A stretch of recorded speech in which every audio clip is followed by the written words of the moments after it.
Aires está repleta de templos y santuarios que son en sí mismos historias por contar. Nos encontramos para elegir esas historias que conviven con algunas construcciones de la ciudad.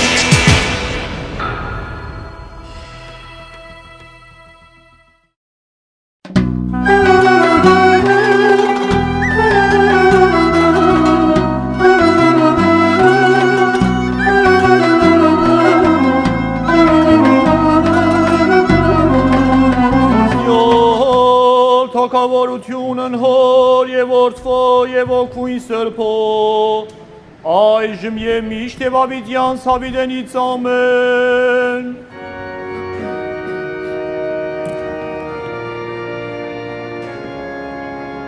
En la víspera de cada 6 de enero, los armenios se preparan para celebrar el día más importante del calendario religioso. Para toda la comunidad armenia, el 6 de enero es Navidad, y en sus iglesias la misa que recuerda el nacimiento de Jesús representa la tradición litúrgica del culto cristiano más antiguo.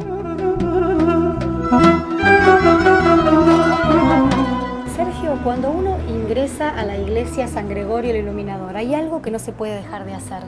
¿Qué es? Es prender una vela. Vamos a tomar... No es que compra la vela, uno deja una donación, pero es para que funcione la iglesia, no es que se vendan las velas. Prácticamente todos los que entran toman una vela o dos, ¿sí?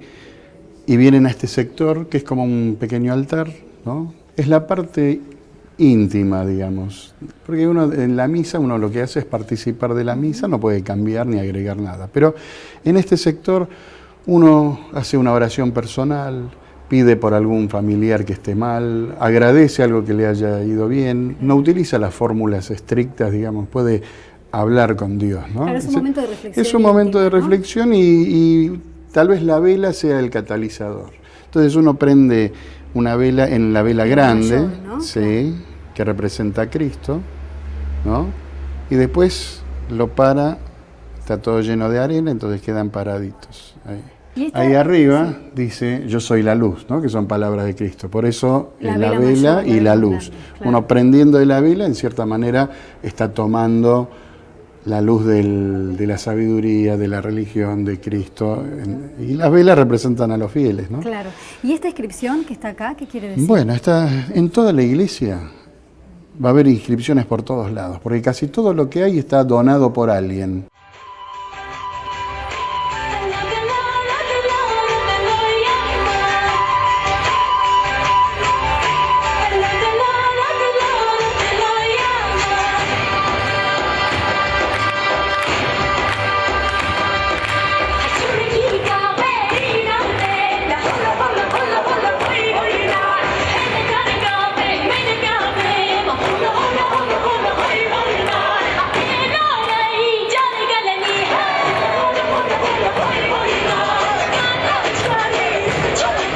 Ya en 1910, los armenios en Buenos Aires avanzaban en la formación de centros sociales para construir su propio destino en la Argentina.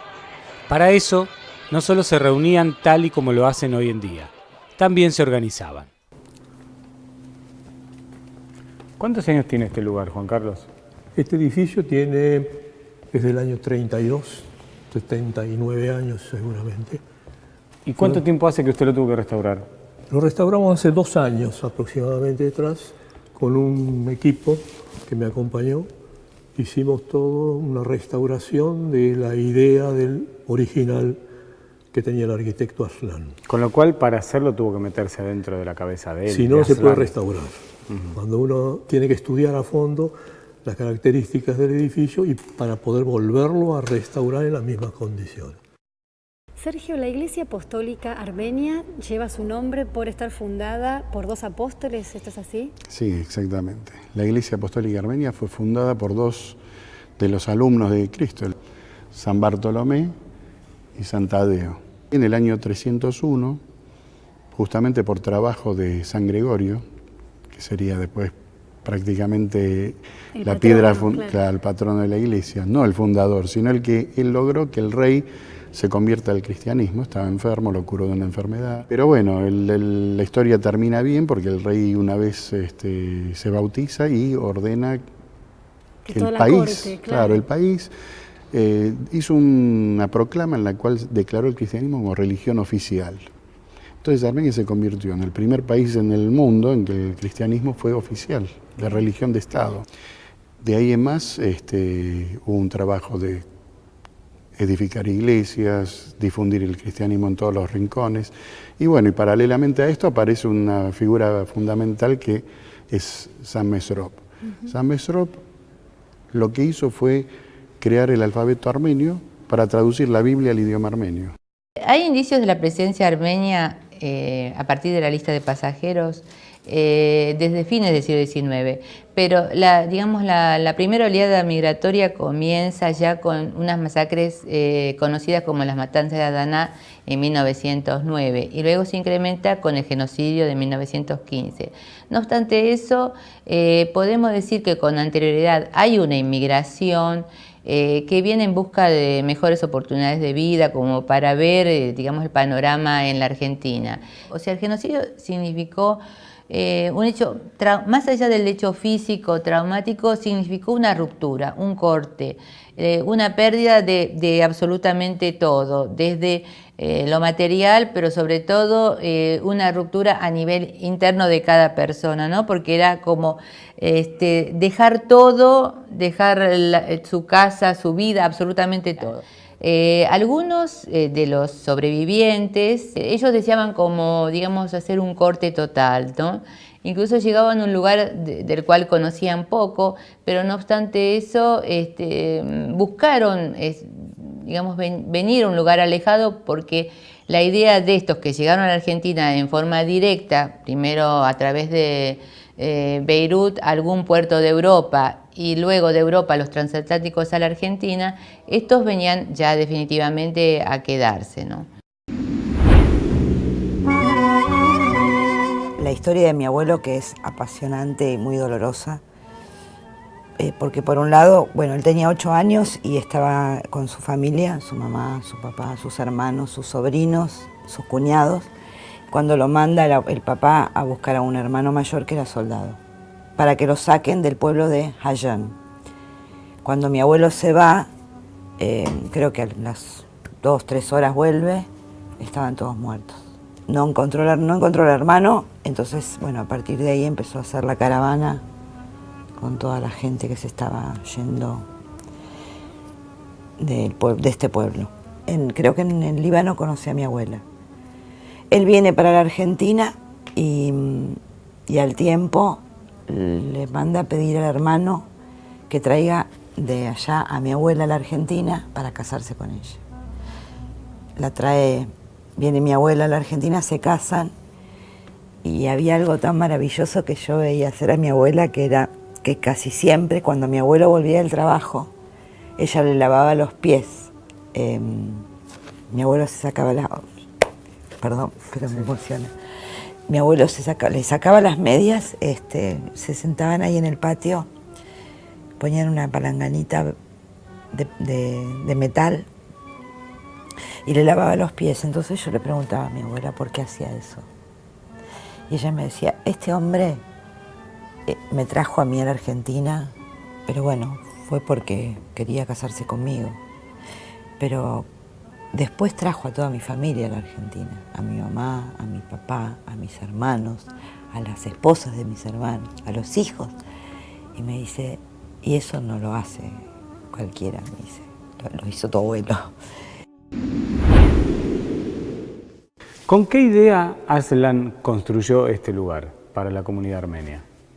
Lo construyó con la idea de que él era a su vez directivo del centro armenio y la idea era recaudar fondos para poder luego con ese beneficio construir una iglesia. La idea original era construir una iglesia, pero se destinó a los fondos de de lo que tenían para hacer la iglesia, para hacer el salón primero y de ahí tener la rentabilidad como para poder construir posteriormente la iglesia. Por suerte vino un benefactor que regaló la iglesia y pudo hacer la iglesia, y eso no fue motivo. Entonces, cuando se hizo la excavación para la iglesia, se prepararon las bases, los sitios de base, pero luego se cambió inmediatamente de opinión para hacer el salón. Claro, ahí hicieron el recálculo financiero, digamos. Exacto. A la vuelta del tiempo, la sala teatral del Centro Armenio recuperó el esplendor de los años 30. Y fue posible gracias a la ayuda de un hombre romántico que quería ver el sitio donde había brillado su esposa Siranush Arsumanian. Cuando Siranush actuaba, esa sala era considerada el Petit Colón de Palermo.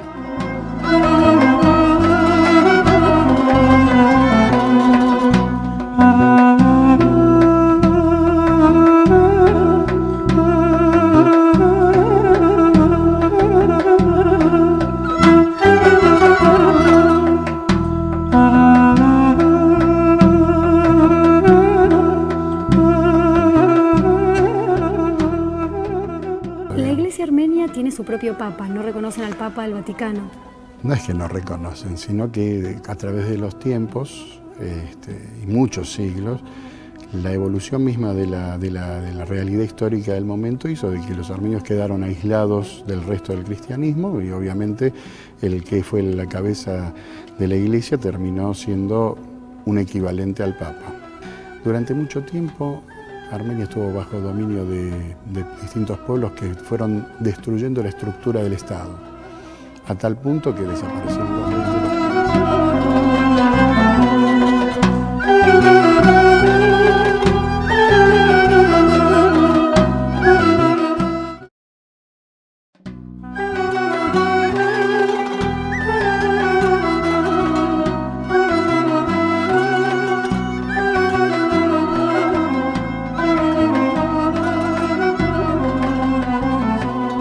La Iglesia Apostólica Armenia fue fundada por dos de los alumnos de Cristo. Él tenía 12 apóstoles, les ordenó ir a todo el mundo y difundir el cristianismo. Bueno, San Bartolomé y San Tadeo.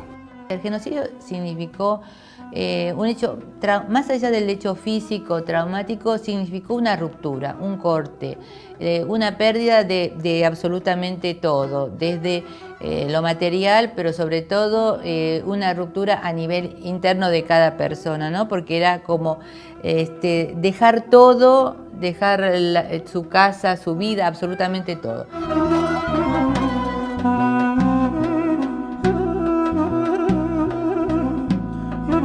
Los armenios sostienen que fueron el primer pueblo en adoptar el cristianismo como religión oficial. Lo hicieron en el año 301 a instancias de su santo patrono, Gregorio el Iluminador. Sin embargo, el cristianismo se había expandido por el territorio de la mano de la prédica de dos apóstoles de Cristo, San Judas Tadeo y San Bartolomé. La evolución misma de la realidad histórica del momento hizo de que los armenios quedaron aislados del resto del cristianismo, y obviamente el que fue la cabeza de la iglesia terminó siendo un equivalente al Papa. Durante mucho tiempo Armenia estuvo bajo dominio de distintos pueblos que fueron destruyendo la estructura del Estado, a tal punto que desaparecieron los reyes, los príncipes, todo, y la única institución que sobrevivió fue la iglesia. O sea que la iglesia hacía las veces de poder ejecutivo. Claro, la iglesia se transformó en el que tenía, sin quererlo, ¿no? Tal vez, tomar las riendas del pueblo para que no se disperse. Se ocuparon de la educación, se dedicaron de la difusión del idioma, las escuelas, la tradición. Entonces hay una unión muy fuerte entre la iglesia y el pueblo.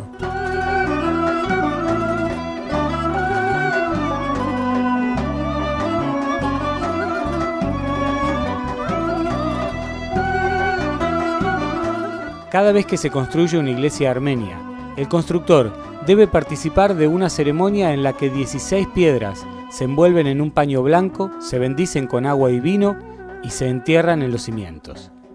Una de esas piedras sorprendió al hombre que tuvo que reformar parte del templo. Tuvimos que excavar debajo de una escalera para llegar a ampliar un poco el ancho de la cocina. ¿Una escalera de la iglesia? La escalera lateral a la iglesia, Sí. el lado interno, de un patio interno, había una escalera, tuvimos que excavar por debajo de la escalera y llegamos a los cimientos de la iglesia. Y ahí vimos, justamente ahí tuvimos que hacer un tabique de hormigón, por supuesto, para poder retener el empuje de la tierra que hemos sacado. Y ahí vimos una base de la iglesia a la vista. Y debajo de la base de la iglesia vimos una base en la cual estaba sostenida por una piedra muy importante que estaba por debajo de la base. ¿Y le llamó la atención esa piedra? Me llamó la atención y después averiguamos de que la iglesia está compuesta en cada base con una piedra de ese tipo, en la cual se basaba los apóstoles, o sea, la cantidad de apóstoles más el obispo, más San Gregorio Iluminador, que es el creador de la iglesia armenia, y en base a ellos, en homenaje, están las bases basadas en una piedra basal, justamente.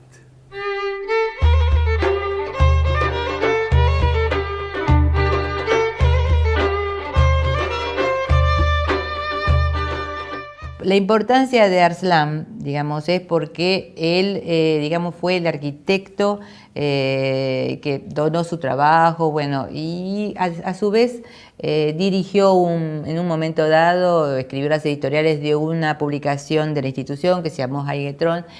En la década del 40 escribió, era además un intelectual, porque escribió una serie de artículos muy importantes que dan información sobre los orígenes, los comienzos de la vida comunitaria. Además, tuvo que ver en digamos, de algún modo en la formación de las escuelas, o sea que hubo una red de escuelas con anterioridad a estas que vemos ahora, que son las academias idiomáticas o de religión, que también se formaron en esa época, a partir del año 29 aproximadamente, hasta que en la década del 60 las que pudieron se transformaron en escuelas de doble escolaridad y aquellas que no pudieron desaparecieron. Era una persona, digamos, emprendedora, por supuesto, porque él llegó... en la década del 10 llegó y empezó a trabajar como arquitecto, ¿no? Y después fue a despedir a los voluntarios armenios que partieron para Armenia en el año 18, un grupo de voluntarios, y él lo fue a despedir, y ahí se conoció con Bergamali, y de ahí viene la relación, y de ahí fue invitado para trabajar en la colectividad. En realidad los armenios son bastante emprendedores, es una característica general, y son muy hábiles para el comercio, eso es así. De hecho, muchos profesionales también se dedican al comercio. Y probablemente creo que es eso, ¿no? Un poco buscar oportunidades, pero al mismo tiempo esta idea de hacer la América quizá también estaba en ese primer grupo, ¿no? Que venía voluntariamente.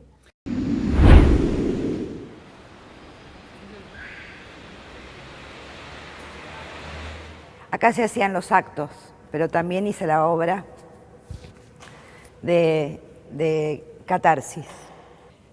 Mi papá llegó después en el año 55, pero ya la historia era otra. Mi papá estuvo estudiando desde los 14 años hasta los 21 años en un monasterio. Él vino a la Argentina porque le pidió en el monasterio de allá de Jerusalén, pidió que lo trasladaran a la Argentina. Estuvo trabajando como maestro, dando clases de armenio. Directamente fue acá a la iglesia del San Gregorio Iluminador. Después, al tiempo, él conoció a mi mamá y creo que al año ya al año o menos se casaron. Yo siempre digo, mi papá no me llevó a los cines, no me llevó a lugares así donde llevan comúnmente los papás a sus hijitas. Pero bueno, yo a mi papá lo veía siempre en la misa de la iglesia todos los domingos, o lo escuchaba en casa preparar algún discurso, porque él también le gustaba hablar mucho del tema histórico armenio.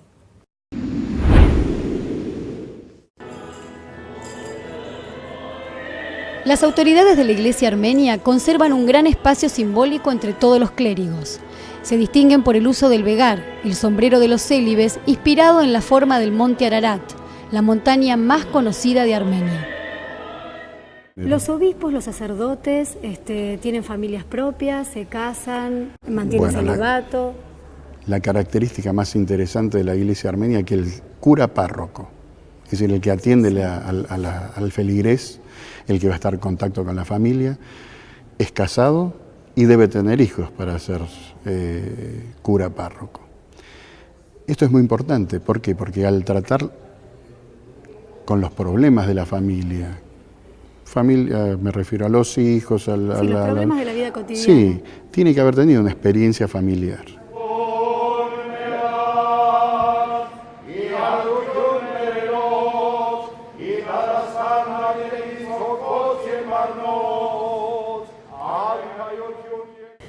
Sergio, cuénteme cómo es una misa, una celebración litúrgica tradicional.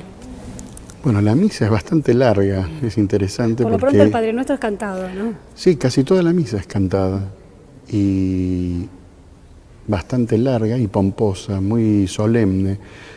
Una característica muy interesante es que el celebrante, es decir, el cura párroco que da la misa, lo da de espaldas al público, a los feligreses. Sin embargo, eso que parecería que el fiel no va a escuchar está solucionado por la forma en que está el altar.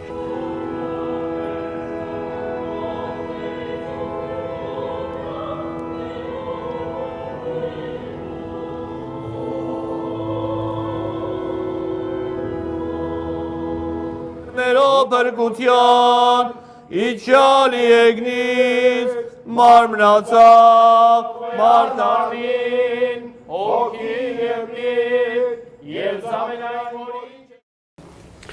En esta parte más alta de la iglesia se ubica el coro, Juan Carlos. Así es. Una parte fundamental de la liturgia.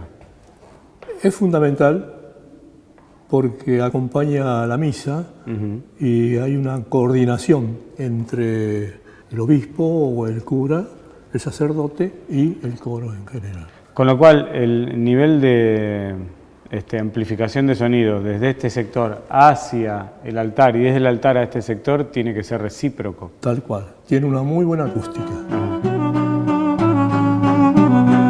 Una cúpula sobre un tambor circular o poligonal en la cual se asienta un alto cono que es la característica de las iglesias armenias, de la cúpula central.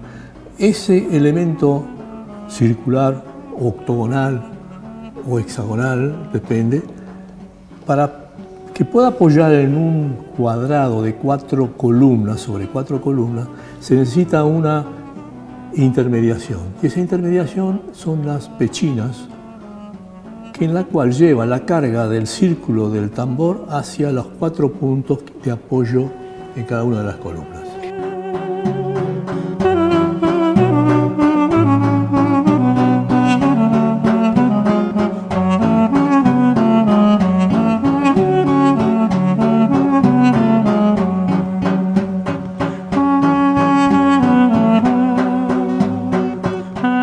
Ahora, esa cúpula también tenía una impronta cultural, digo, la estructura de la cúpula. La estructura de la cúpula, claro, los arquitectos armenios se basaron en lo que vivían, Y ellos vivían en casas, y las casas, la mayoría, muchas casas en Armenia, tienen un clima muy riguroso. Y hay viviendas civiles que estaban enterradas semi surgiendo de la tierra. Entonces, ¿cómo entraban? A través de la cúpula, que los armenios llaman keljadun, o sea, casas cupulares. Esa ideología captan los arquitectos armenios y construyen la cúpula de las iglesias posteriores que se van construyendo.